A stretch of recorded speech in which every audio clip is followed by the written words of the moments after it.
سلامونه علیکم هیله ګرانو شاګردانو هیله ده چې روغ جوړ او صحتمند به وئ. زموږ ستاسو نن درس کوم د Skiljetecken یا نښې نښانې. نښې نښانې موږ تاسو چې کله یو ټکس یا یو متن لولو نو په هغې کې موږ تاسو د ډیرو نښو نښانو سره مخ کیږو. دا چې د هره نښه نښانه څه معنا لري او موږ ته څه معلومات راکوي په دې باندې به لږ څه وضاحت ورکړو. نن نښې نښانې په هره ژبه کې ډیرې وي، مګر موږ تاسو یې یوازې هغه ابتدایي یو څو نښو نښانو باندې نن خبرې کوو، ځکه چې کورس دی نو بیا وروسته به نورې نښې نښانې په بیا وروستۍ کې ولولو. لومړۍ نښه نښانه چې موږ تاسو ډېره ورسره مخ کیږو هغه نښه دغه ډول ده چې تاسو یې ګورئ. دې ته په سویډني کې پونکت وایي. پونکت یا موږ تاسو په پښتو کې ورته نقطه استعمالوو. نقطه یا پونکت هغه وخت کارول کیږي کله چې یوه جمله پای ته ورسیږي، یعنې ختمه شي. کله چې یوه جمله ختمه شي نو بالاخره سړی ورته نقطه لګوي. لکه دلته تاسو یوه بیلګه ګورئ: یا هیتر هیلمند، زما نوم یعنې هیلمند دی. دلته چې کله دا جمله ختمه شوله بالاخره نقطه ورته راغلې ده، یعنې دغه معلومات تر همدې ځایه پورې. بل معلومات راځي: یاگ بور ای سویډاله، زه اوسېږم په سویډاله کې. دلته دویم معلومات ختم شو. دویم معلومات چې کله ختم شو نقطه راغله، یعنی کله چې یوه جمله ختمیږي هغه ځای کې باید سړی نقطه ولګوي تر څو هغه لوستونکي ته دا معلومات یا دا اسانتیا پیدا شي چې جمله دغه ځای کې ختمه شوله او نوی معلومات شروع شو. او بل د نقطې ګټه دا ده چې سړی په لوستلو کې ستړی کیږي نه او معلومات سره جدا کیږي او سړی پوهیږي چې دا د بل معلومات سره څه تړاو لري یا نه لري. دویمه نښه چې موږ تاسو ډېر ورسره مخ کیږو هغه دغه ډول ده چې دا یو څه د دې سره توپیر لري. دا یوازې یو نقطه وه او دا چې د لږ څه داسې اوږده وه د هغې نه، او دې ته په سویډني کې کومه وایي یا کومتکن. نو موږ تاسو په افغانستان کې ورته اشاریه وایو. دا اکثره کلمې چې د عربي دي خو په پښتو کې مروجې دي، ټول خلک ورسره اشنا دي. اشاریه یا کومه چې ده دا هغه وخت کې کارول کېږي کله چې یوه جمله تاسو غواړئ ووایئ خو هغه جمله دوه دانې معلومات سره یو ځای شوي وي، یعنې مطلب یوه جمله کې یو معلومات وي او بیا یې لږ وړوکي ورسره بل معلومات یې اضافه وي. او یا هم کله چې سړی د ډېرو شیانو لیست په باره کې خبرې کوي، مثلا 2 3 4 5 شیانو نومونه اخلي، بیا د هر یو نوم ترمنځ کولی شي سړی کومه ولګوي. دلته تاسو بیلګه ګورئ چې یا هار انت بارن، زه یو ماشوم لرم مګرم غواړم چې ماشوم څوک دی یا څنګه دی، نو دا اضافه معلومات شو. دا د دې سره ما یو ځای نه شو لیکلی، نو په دې خاطر ما دلته کومه لګولې ده. زه ګورم یا هار ات بارن، بیا کومه راغلې ده، بیا انسان، یعنې زه یو ماشوم لرم او هغه هم یو زوی دی. نو په دغه ډول باندې تاسو کولی شئ چې خپل متن ولیکئ او یا د متن معلومات. مثلا ما بله خبره چې وکړله، زه وایم چې یاگ هار en penna, en bok, ett block och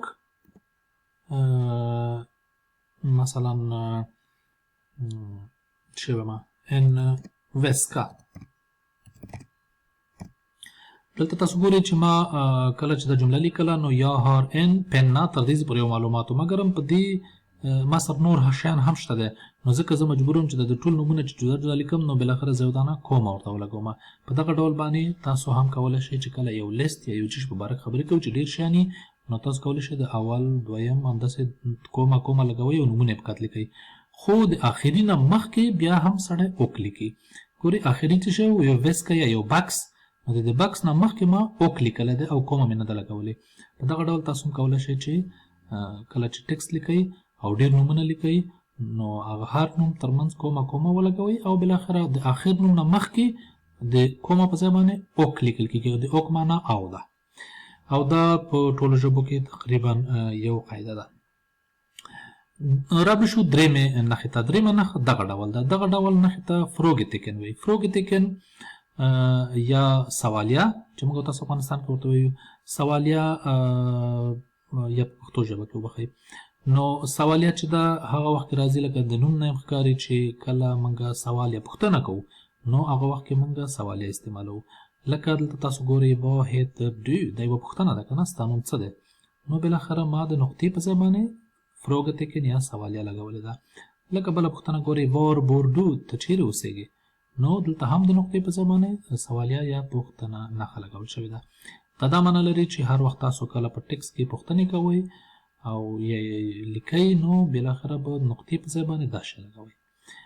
او بالاخره پاتې شوه دغه څلورمه نښه چې تاسو یې ګورئ، دا هم ته ورسره زیات اشنا مخ کېږئ. دا په دې خاطر باندې چې دلته د نوم دی وبخئ اوتروپستیکن. اوتروپستیکن یا ندایا. ندایا هم عربي کلمه ده چې دلته دا نښه یوازې په هغه وخت استعمالیږي کله چې سړی غواړي د یو چا توجه ځان ته جلب کړي او یا په چا باندې امر وکړي، یعنی ډېر توجه چې غواړي چا ځان ته جلب کړي او یا امر وکړي، نو بالاخره به د دې نښې نه استفاده کوئ. مثلا که تاسو کله چاته وایئ ګومارون، چاته وایئ چې هی، چاته وایئ چې هلو، چاته وایئ چې مثلا ګومیډا، ګلونچ، هر شی چې ورته وایئ، نو بالاخره تاسو کولی شئ چې دغه نښه استعمال کړئ. ته ګورئ تاسو لیکلي هی، دا ندایې ټکي راغلی دی. یا مثلا سټاپ، په چا باندې امر کوي چې ودرېږه. یا مثلا stå upp، یا مثلا sit eller skriv eller läs eller säg. هر شی چې چا باندې امر کله کوئ نو بالاخره دغه نښه تاسو استعمالولی شئ.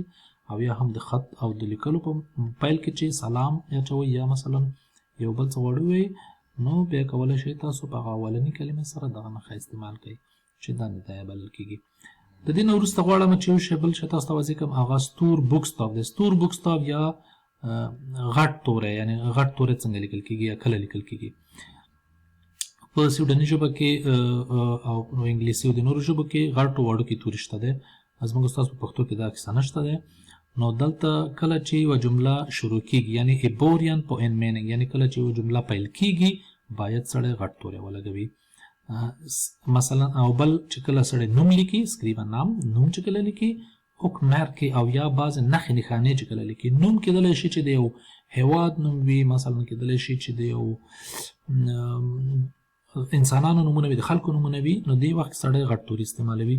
او مرکې یا هغه لوګو د یو هیواد د یو شرکت نښې چې دي، یا مثلا دغسې مارکې دي، برنډونه دي چې هغه ډېر استعمالیږي، نو هغه هم په غټ تور لیکل کېږي. او دا هیڅ په دې پورې اړه نه لري چې دا نوم یا نښه چې کومه ده، دا که جملې په منځ کې راځي، که په سر کې راځي، که په اخر کې راځي، چې په هر ځای کې راځي، نو سړی په غټو تورو لیکي. یعنی دا معنا نه لري چې باید په سر کې وي. لکه دلته تاسو یو مثالونه ګورئ د نومونو، لکه مثلا احمد، فاطمه، افغانستان او داسې نور. چې کله موږ لیکو نو په غټو تورو لیکو، دا د جملې په هر ځای کې راځي. او مرکې یا نښې نښانې، لکه مثال په طور ایکیا، نوکیا، یا مثلا نیټو یا لیډل، دا غټې غټې شرکتونه چې کوم دي، د دوی نومونه چې کله هم لیکل کېږي هم په غټو تورو لیکل کېږي. او بله موضوع د اوک ده. اوک د او معنا لري. او کله چې موږ دوه جملې سره یو ځای کوو او یا دوه نومونه سره یو ځای باندې وایو، نو بالاخره موږ اوک استعمالولی شو. چې تاسو یې پاس هم یو مثال ولیدلو چې کله ما هغه اخري کلمه ویلې نو د کومه په ځای مې اوک وویلې. نو لکه مثلا دلته ما لیکلي چې نر من skriver två saker. کله چې دوه شیان لیکي یا دوه نومونه لیکي او یا دوه جملې سره یو ځای کېږي، نو بالاخره اوک سړی استعمالوي. لکه مثال تاسو ګورئ احمد اوک فاطمه، یعنی احمد او فاطمه دا دوه نومونه دي که نه، هر خوکه مریضان دي. نو او یا هم که غواړئ چې یو جمله مثال درته ولیکم، مثلا jag är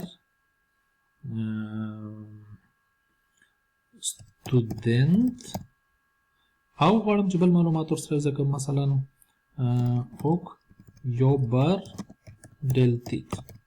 معنا دا ده چې زه مطالب یم، درس وایم او کار کوم پارت ټایم یا لږ وخت. نو دا وګورئ دلته د دوه جملې دي. دا کېدلی شوی چې داسې شوی چې یا سټوډنټ، بیا نقطه مې لګولی، بیا مې لیکلی چې یا jobbar deltid. نو دې په خاطر چې دوه جملې نشي، خسته کول نشي، دوه معلومات مې په یو ځای کې کړي دي او یا مې یوه جمله کې راوستي دي. البته یوازې د اوک په کومک سره ما دوه جملې سره یو ځای کړي دي. او په اخره کې دغه نښه الر. الر په معنا د یا، یعنی دا او یا دا. کله چې موږ د چا نه پوښتنه کوو، په پوښتنو کې موږ چې د دوه شیانو یا د دوه جملو یا د دوه موضوع په باره کې پوښتنه کوو، نو بیا موږ د الر کلمه استعمالوو. لکه دلته تاسو یوه بېلګه ګورئ، ویل دو ها ته الر کافه، چای غواړي او که کافه. د الر چې شی یعنی په پوښتنه کې استعمالیږي، او په پوښتنه کې چې کله د دوه شیانو پوښتنه کوي بیا الر استعمالوي سړی. دا و د نن درس. او دلته به راشئ لاندې وګورئ یو بل مثال. زه درته دا لولم، دا متن دی، په دې کې دا ټولې نښې نښانې استعمال شوي دي. تاسو به یې واورئ بیا به وروسته ماپسې تکرار کړئ او بیا به وګورئ چې ولې دغه نښانې استعمال شوي دي او بیا لاندې یو بل کار هم تاسو لپاره شته دی. اول مې لیکلي چې لیسنا وګونسئ لیس ولولئ och repetera efter او ماپسې تکرار کړئ. titta på skiljetecken titta معنا وګورئ په skiljetecken نښانو ته i texten په دغه متن کې.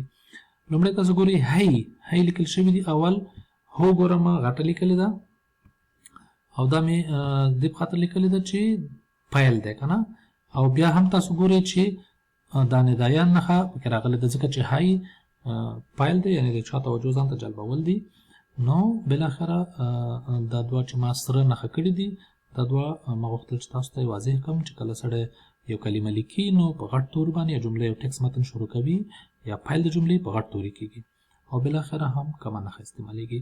دویم یا هیتر هیلمند یاګ ګورئ یې پکې غټه ده او هیلمند ځکه چې زما نوم دی نو نوم سړی په غټ توري لیکي دا په منځ کې راغلی دی یا په اخر کې راغلی دی خو بیا هم په غټ توري لیکل شوی دی او بالاخره هم نقطه ځکه چې دا معلومات په همدې ځای پورې ختم شوی دی. وا هیتر ډو ګورئ واټ کې وې غټه ده ځکه چې دا پیل د جملې دی او ډو نه وروسته هم د سوالیه یا فروګتیکن راغلی ده. یا ارگیفت یا کې یا غټه شوله او یا ارگیفت اوک دلته تاسو ګورئ اوک هار ترې بان دا دویمه جمله ده چې ما ورسره یوځای کړې ده ما واده کړی دی او 3 ماشومان لرم دا اوک معنا او بیا ګورئ وړوکې کومه راغلې ده او بالاخره två söner och en dotter دا ډېر اوږده جمله ده دا کېدلی شوه چې 2-3 جملې ونه جوړوي مګر ما دې په خاطر باندې په یوځای کړي دي چې ډېر معلومات مې په کم ځای کې یوځای کړی دی نو بالاخره زه مجبوره شوی یم چې 2 پیرې اوک استعمال کړم او یو ځل هم کومه او په اخره کې هم نقطه. två söner 2 دانې زامن och en dotter او یوه لور. بیا ګورئ دلته پوښتنه ده په دې خاطر باندې نو زه مجبوره شوم چې فروګتیکن ولګوم یا پوښتنې سوالیه استعمال کړم ځکه چې دلته شروع په ورب باندې شوې ده du gift آیا تا واده کړی د په خاطر چې په پیل کې راغلی ده غټ دی او د gift نه وروسته هم سوالیه راغلی ده.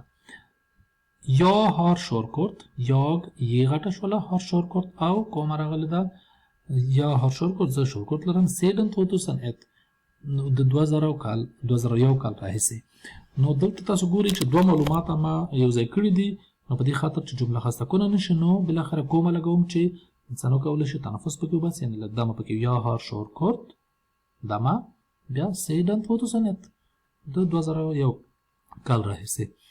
نو دا معنا لري تاسو چې کله په ټکس کې لولئ او دغسې کومه مو مخې ته راغلله نو دغه ځای کې به تاسو یو څه پاوسه کوئ یعنې څه دوامداره به یې نه لولئ. او بله جمله هم تاسو ګورئ har du körkort har غټ شو ځکه چې په پیل کې راغلی دی او körkort ځکه چې دا ما پوښتنه کړې ده نو بالاخره مې فروګ یا سوالیه لګولې ده. یا from افغانستان بیا هم یا صورت لیکل شوی دی او افغانستان هم په غټ دی نو په دې خاطر باندې ځکه منځ کې کم راغلی پروا نه کوي ځکه چې نوم دی نو غټ تورې کارول کېږي او دا سره نښه شوی دی. du from Sverige eller Norge سویریه او نورې هم تاسو ګورئ چې ان او اس غټ دي نو ځکه ما نښه کړي دي کنې په نومونه دي او ایلر هم تاسو ګورئ ایلر یعنې ته د دې ځای نه یا د دې ځای نه یا jobbar på IKEA ګورئ IKEA هم یو مارکه ده یو برانډ دی نو ځکه ما ای غټ جوړ کړی دی دا پروا نه کوي که په هر ځای کې راغلی. او بالاخره د اخري هم پوښتنه ده نو ځکه ما فروګتیکن یا سوالیه لګولې ده و jobbar du som ته سره کم کار کوي یا چې سره کار کوي یعنې ته ډاکټري انجینري څه شی. نو دغه متنو تاسو دلته نښې نښانې پکې وکتلې چې ما کارولي دي. اوس تاسو وظیفه دا ده چې دغه لاندې متن چې ګورئ دې کې نه غټ توري لګول شوي دي نه نښې نښانې شته دی تاسو به دا زه درته ولولم معنا به یې کړم تاسو یې بیا په خپله دغلته لاندې هر یو جمله کلمه بیرته ولیکئ یو جمله او نښې نښانې او غټ واړه توري ورته په ځای کړئ. عکس به والي ما ته به راولېږئ چې زه وګورم تاسو تر څو صحیح پوه شوي که نه. مثلا اول ګمارون معنا سهار مو په خیر یا هیتر انا زما نوم انا دی و هیتر du ستا نوم څه شی دی یا 35 år gammal زه 35 کلنه یم. hur gammal du څو کلن یې ته یا gift ما واده کړی دی och har 2 barn او 2 اولادونه لرم. du gift تا واده کړی دی. mina barn heter Lisa och Peter زما اولادونه لیسا او پیتر نومیږي. vad heter dina barn ستا اولادونه څه نومیږي. یا kommer från Danmark زه له ډنمارک راغلی یم. varifrån kommer du ته له کومه ځای راغلی. وی بور اسبر یا موږ په سویډن کې اوسېږو وار بوردو ته چیرې اوسېږي